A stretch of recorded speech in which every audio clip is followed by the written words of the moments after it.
Welcome to another episode of Cultural Conversations. I'm Nick Pitts, the Executive Director for the Institute of Global Engagement here at Dallas Baptist University, and I'm joined by Mary Nelson, who's a professor of English, as well as the director of our Ph.D. program here at DBU, as well as Jack Goodyear, who's the Dean of the Gary Cook School of Leadership, also has a background academically in church and state issues.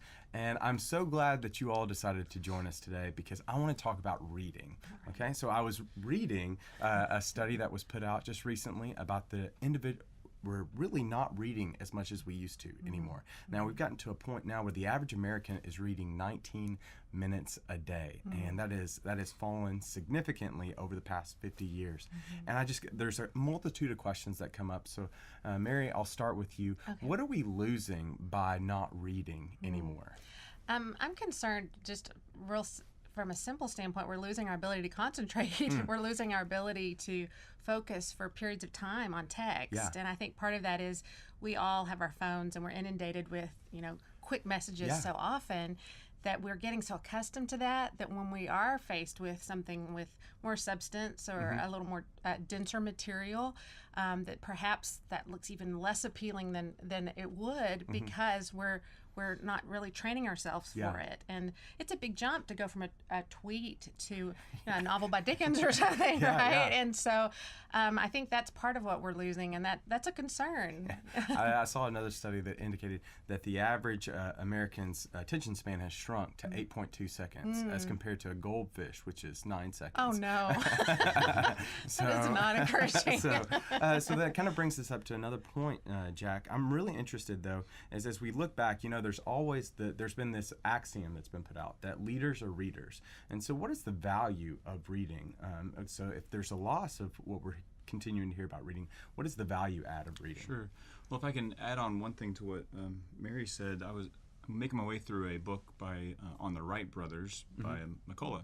And so, the Wright brothers are really into bicycles before the flight, right? So they would have this bicycle shop, and bikes are made where now everybody has them, and they can go many more miles by bike than by foot.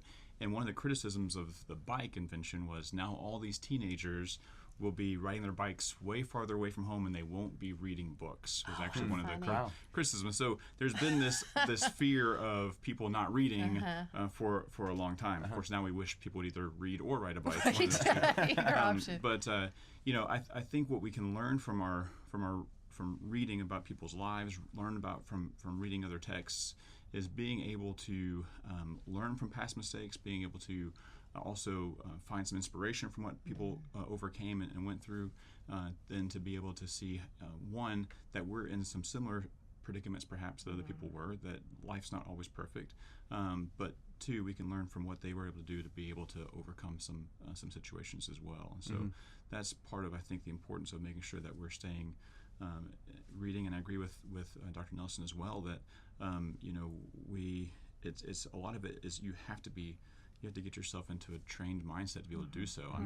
I'm not naturally a big reader. I have to really work at it and make myself read more. But I find the more I do, the more into it I get as well. Yeah, it reminds me of a book, The Shallows by Nicholas Carr. And so Carr makes this point that there used to be a day that we were like scuba divers in an ocean of words, but now we find ourselves as individuals that are riding on a jet ski, moving from wave to wave.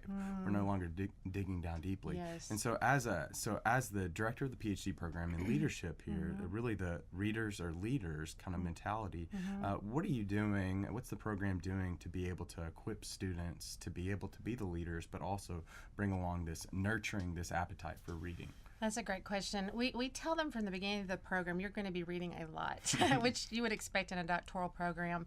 But we really want them to train their minds for that, because not only does reading demand that you focus, but it helps you develop your critical thinking skills so that you don't just read things. And this is another problem with the short attention spans, is we tend to read things and either immediately accept them or immediately dismiss them based on whatever our perspective is. And we really want our students to develop those critical thinking skills when they approach text. And then in our first year, we have a class called the Great Text Class. And that's a big part of that, is we assign text from all these different periods, going all the way back to the classical era. And that's what they say. Wow. And some of these texts at first are intimidating to them because they're lengthy and they may seem very removed. But as Dr. Goodyear was saying, really what we find, it's remarkable, the leadership lessons that are available from texts that were written, for instance, the Iliad by Homer, 700 BC. You wouldn't immediately think, oh, sure, leadership lessons. But when you open that work, a work that you think is going to be about the Trojan War, what it's really about, especially at the beginning, is a conflict between two men who have ego issues and are supposed to be on the same side. And they're about to kill each other.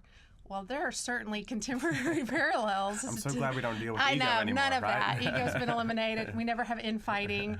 But our students are often amazed. I think, oh, I've seen this in my organization, or unfortunately, even in my church, right? And so we see how there are leadership lessons available from all of these different eras. At the same time, we do hope we're nurturing their ability to concentrate, to develop their reading, their analytic skills, so that they start to not only read that text, but then connect it to other texts they've read. So they can say, my goodness, the Iliad actually connects all the way to Dostoevsky that comes much, much later, or to a contemporary novel by Toni Morrison. And so it is hard. Reading's hard work. You know, we teach a book, Adler and Doran's book on how to read a book, which sounds so simplistic, but they really go pretty deep on why is reading important and how do you develop your skills for different types of reading.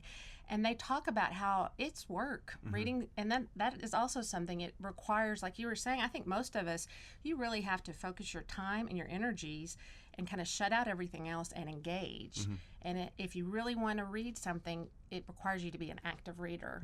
And so I think that's part of also what we want our students to learn early on, is that it's not something you can just passively, like we're used to on our phones, scroll through. This is something else that we're asking of them, and hopefully classes like that nurture those abilities. Yeah, that brings up an interesting point, because I'm reminded of what Aristotle wrote, that the mark of an educated mind is to be able to hold two competing ideas and not accept either. And Jack, in your specialty, kind of moving into the political world, it seems as though the idea of clashing ideas and this polarization that we're experiencing is reaching new levels that we've never seen before. And so what do you think reading can contribute? How do you think reading can be beneficial to this this era that we're living in which fake news is pervasive? Right. No, I think it's really important. The way that to go about looking at text, and what I try to tell students as well, whether it's even simple news but also texts and books, is to push yourself beyond your comfort zone and to accept what the author's saying for their perspective. Now, you can read bad books. I mean, there's some, especially if you get into this like I just read one. And so, you do want to do your background as far as, particularly if it's on a controversial topic, where is this author coming from? What is their background? Am I going to get a really legitimate answer?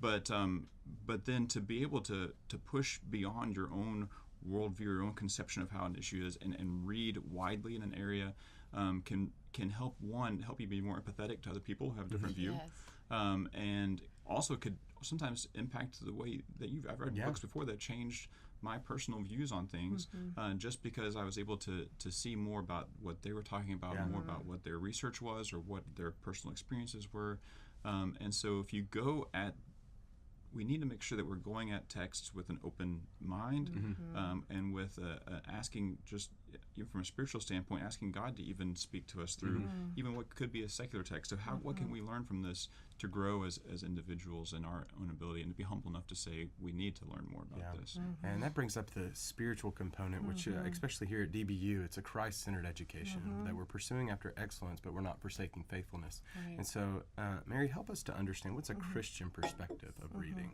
Well, I brought a couple books I thought I would mention because they've been helpful. I think Leland Ryken is a really great scholar from Wheaton College who wrote this book, A Christian Guide to the Classics, and he talks about that. He says, why as Christians should we be reading the Iliad, which is filled with pagan gods, etc.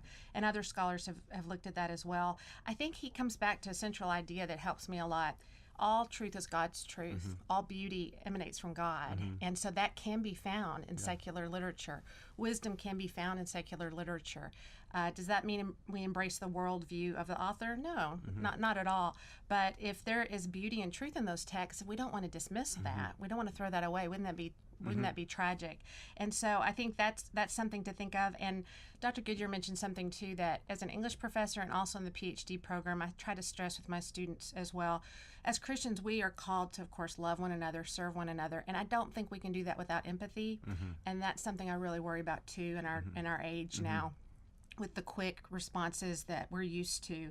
Diving into literature, I think, is one of the best ways to develop empathy, just like you were saying. And I've seen that happen with students. I've seen students read slave narratives from the 19th century, which, that seems so removed. Well, it's dealing with race issues that we're still dealing with today, right? That we're still wrestling with as a country, and that we're confronting the pain and the consequences of that.